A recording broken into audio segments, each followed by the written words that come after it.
Olá, irmãos e irmãs. Estamos agora aqui no segundo vídeo da série de estudos bíblicos sobre finanças à luz da Bíblia. Vamos iniciar com uma oração, pedindo a bênção do nosso Deus. Senhor Jesus, nós estamos aqui para estudar a Tua Palavra. Que o Teu Espírito Santo, que inspirou os escritores, esteja conosco, nos ajudando a entender o que está escrito aqui e a praticá-lo nas nossas vidas.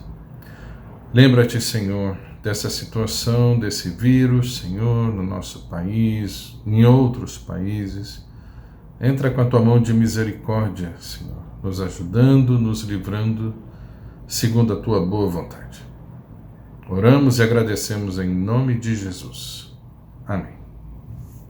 Muito bem. Hoje nós vamos estudar sobre o que é prosperidade, o que a Bíblia diz sobre prosperidade. A gente ouve tantas coisas por aí, vamos ver o que a palavra do Senhor nos ensina a esse respeito, né? Então, enquanto eu abro a minha Bíblia aqui, você abre a sua Bíblia aí na sua casa também, né? Como se nós estivéssemos numa escola dominical. Nosso texto bíblico está em Deuteronômio 28, de 1 a 13. Texto bastante conhecido de todos. Deuteronômio 28, de 1 a 13. Se vocês obedecerem fielmente ao Senhor, o seu Deus, e seguirem cuidadosamente todos os seus mandamentos que hoje lhes dou, o Senhor, o seu Deus, os colocará muito acima de todas as nações da terra. Todas estas bênçãos virão sobre vocês e os acompanharão, se vocês obedecerem ao Senhor, o seu Deus. Veja que há uma condição. Vocês serão abençoados na cidade, serão abençoados no campo. Os filhos do seu ventre serão abençoados, como também as colheitas da sua terra e os bezerros e os cordeiros dos seus rebanhos. A sua cesta e a sua amassadeira serão abençoadas. Vocês serão abençoados em tudo o que fizerem. O Senhor concederá que sejam derrotados diante de vocês os inimigos que os atacarem. Virão a vocês por um caminho, e por 7 fugirão. O Senhor enviará bênçãos aos seus celeiros e a tudo o que as suas mãos fizerem. O Senhor, o seu Deus, os abençoará na terra que lhes dá. O Senhor fará de vocês o seu povo santo, conforme prometeu sob juramento, se obedecerem aos mandamentos do Senhor, o seu Deus, e andarem nos caminhos dele. Novamente, uma condição. Então, todos os povos da terra verão que vocês pertencem ao Senhor e terão medo de vocês. O Senhor lhes concederá grande prosperidade no fruto do seu ventre, nas crias dos seus animais e nas colheitas da sua terra, nesta terra que ele jurou aos seus antepassados que daria a vocês. O Senhor abrirá o céu, o depósito do seu tesouro, para enviar chuva à sua terra no devido tempo, e para abençoar todo o trabalho das suas mãos. Vocês emprestarão a muitas nações, e de nenhuma tomarão emprestado. O Senhor fará de vocês a cabeça das nações, e não a cauda. Se obedecerem aos mandamentos do Senhor, o seu Deus, que hoje lhes dou, e os seguirem cuidadosamente, vocês estarão sempre por cima, e nunca por baixo. Pela terceira vez é mencionada uma condição. O nosso texto áureo está em 3 João 2. 3 João 2, que diz: Amado, oro para que você tenha boa saúde e tudo lhe corra bem, assim como vai bem a sua alma. Muito bem. De uns anos para cá, principalmente através de pregadores que estão na televisão, nós temos sido bombardeados com uma falsa doutrina bíblica chamada teologia da prosperidade. Bem, o que essa falsa doutrina diz? Em primeiro lugar, que por ser crente você não ficará doente, você vai ser próspero financeiramente, você não vai passar por nenhum problema, em suma, quase um super-homem. Porém, há uma condição. E a condição é que essa bênção virá em consequência dos dízimos e das ofertas, os tais sacrifícios. Em algumas igrejas, o dízimo já é 30%, perdendo inclusive o seu significado original. Ora, mas será que é isso mesmo? Será que isso está de acordo com a palavra de Deus? Será que é isso que a gente observa na nossa vida? Pense bem, quantos crentes milionários você conhece? Quantos crentes que nunca ficam doentes você conhece? Quantos crentes com quem tudo está sempre absolutamente bem você conhece? A própria vida nos mostra que isso não é assim. Em segundo lugar, há uma distorção no entendimento de alguns textos bíblicos. Esse é clássico, mas há muitos outros que são citados para confirmar essa falsa doutrina. Vocês lembram do que nós lemos? O Senhor, quando já estava para entrar na Terra Prometida, fez para eles um monte de promessas. Essas promessas eram condicionais. Condicionais a que eles obedecessem ao Senhor, condicionais a que eles guardassem os mandamentos do Senhor. Mas esse não é o texto completo. Aliás, texto fora do contexto é pretexto. Então nós também temos que ler o contexto completo. No contexto completo, todo o povo, na hora já de entrar na Terra Prometida, foi dividido. Uma parte foi para um monte, outra parte para outro monte. Havia o monte da bênção, que foi o texto que a gente leu, mas também tinha o monte da maldição. Bênção e maldição eram condicionais à fidelidade do povo de Israel em obedecer ao Senhor. E notaram? Tudo que era dito para eles era dito com relação às coisas desse mundo. Não há uma vírgula sobre salvação aqui. Não há uma vírgula sobre vida eterna. Não se fala nada sobre perdão de pecados. O que o texto está dizendo é para bênçãos deste mundo quando eles entrassem na Terra Prometida. Então, o que nós estamos querendo dizer é: existem coisas na Bíblia que são para Israel. E existem coisas na Bíblia que são para a igreja. Quando a gente mistura isso, a gente distorce completamente o sentido do texto bíblico. Não podemos aplicar para a igreja promessas que foram feitas para Israel. Nós não estamos entrando em nenhuma terra prometida. Nós não estamos cruzando o Rio Jordão, nem estamos nos preparando para uma série de batalhas para desalojar os moradores que estavam lá. Saber a diferença entre Velho e Novo Testamento, entre Israel e igreja, é fundamental para a boa compreensão da Bíblia. Além disso, a nossa relação com Deus não é como a dos judeus, condicional. Vamos ler Efésios 2, de 8 a 9. Efésios 2, de 8 a 9. Então diz assim: pois vocês são salvos pela fé,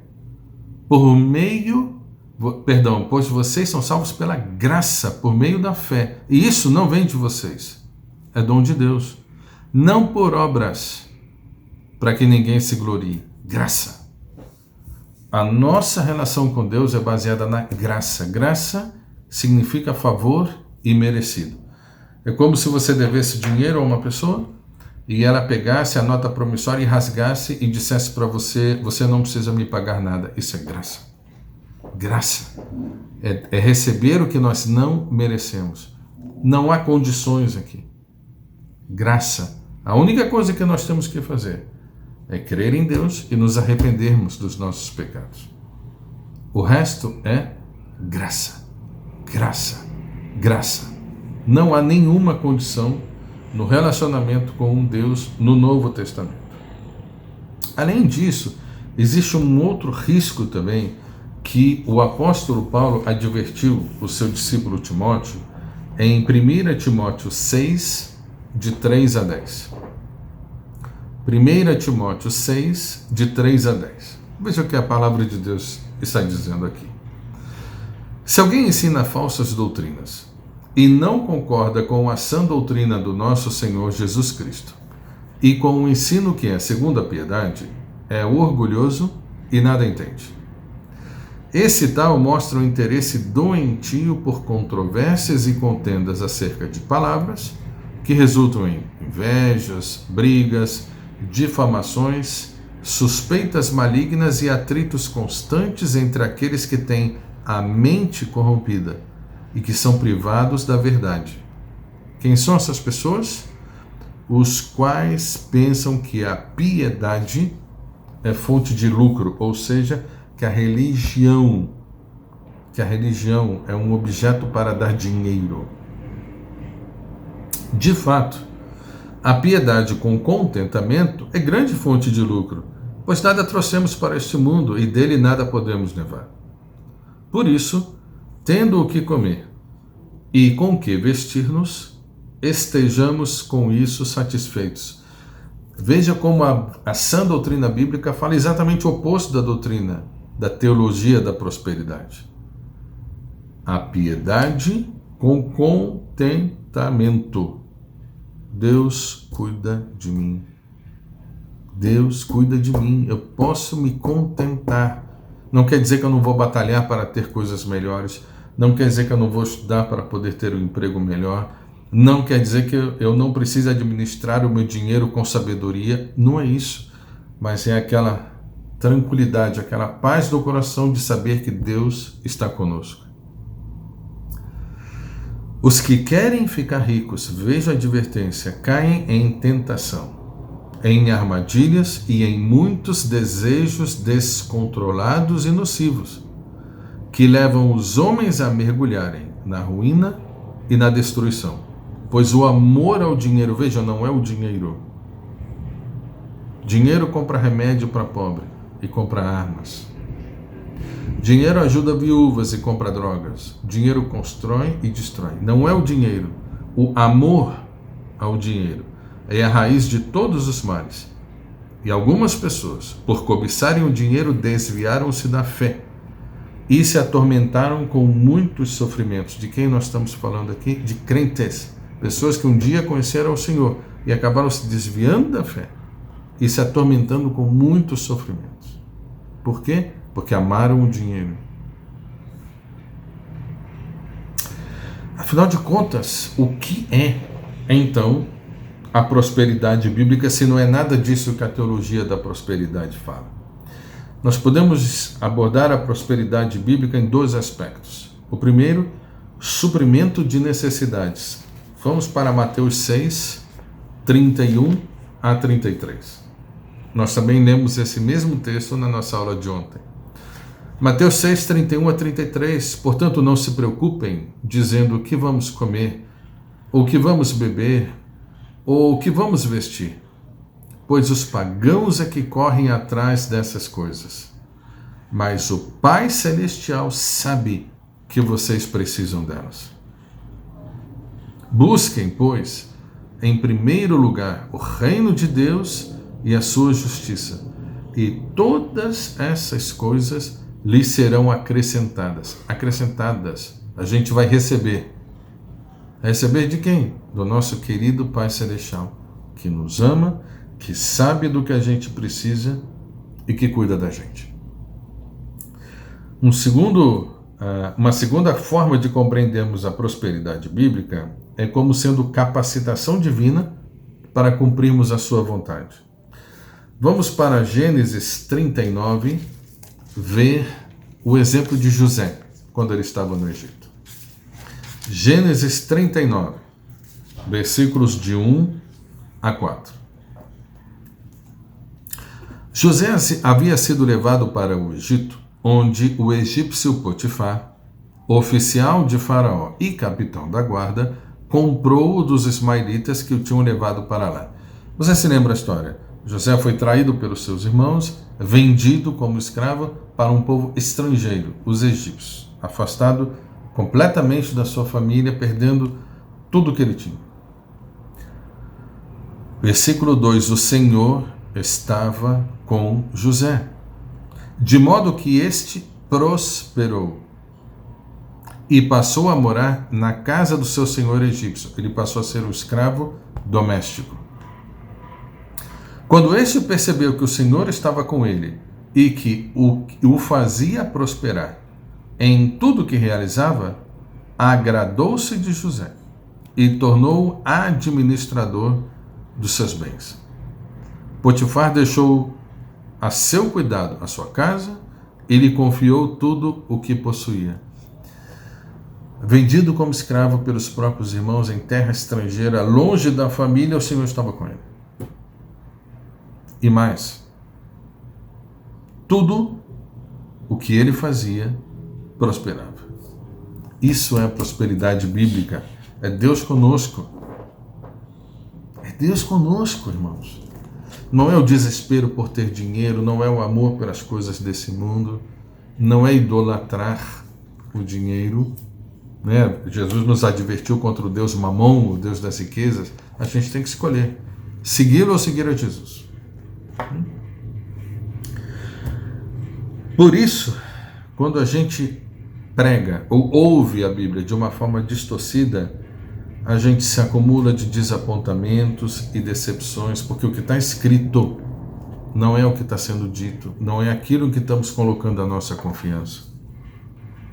Buscar o correto entendimento bíblico é a chave para uma vida equilibrada e feliz. Foi o que Jesus nos disse em Mateus 22, 29. Mateus 22, 29. Jesus respondeu: vocês estão enganados, porque não conhecem as Escrituras e nem o poder de Deus. Não conhecer as Escrituras e não conhecer o poder de Deus vai nos levar a engano, vai nos levar a caminhos longe de Deus. E depois, o nosso coração vai ficar sobrecarregado quando a gente finalmente se desapontar e perceber que não era nada daquilo. Vamos à Bíblia, irmãos. Aqui está a palavra de Deus. Aqui está a vida. Por fim, quando o apóstolo Paulo estava se despedindo dos seus queridos amigos a caminho de Roma, ele estava conversando com eles. Então ele disse, Atos 20, de 25 a 30. Atos 20, de 25 a 30. Agora sei que nenhum de vocês, entre os quais passei pregando o reino, verá novamente a minha face. Portanto, eu lhes declaro hoje que estou inocente do sangue de todos, pois não deixei de proclamar-lhes toda a vontade de Deus. Cuidem de vocês mesmos e de todo o rebanho sobre o qual o Espírito Santo os colocou como bispos, para pastorearem a igreja de Deus que ele comprou com seu próprio sangue. Sei que depois da minha partida, lobos ferozes penetrarão no meio de vocês e não pouparão o rebanho. E dentre vocês mesmos se levantarão homens que torcerão a verdade, a fim de atrair os discípulos. Por isso, vigiem. Lembrem-se de que durante 3 anos jamais cessei de advertir cada um de vocês disso, noite e dia, com lágrimas. Sigamos ao Senhor. Obedeçamos e estudemos a sua palavra. Essa é a nossa esperança. Aqui está a nossa rocha, onde a nossa vida está segura. Os ventos e as tempestades vão soprar, vão bater, vão empurrar, mas nós não vamos cair, porque nós estamos firmados na rocha, e não em homens, e não em doutrinas erradas. Muito bem, por hoje nós terminamos. Nós teremos agora mais 4 aulas para fechar esse nosso ciclo. Um abraço.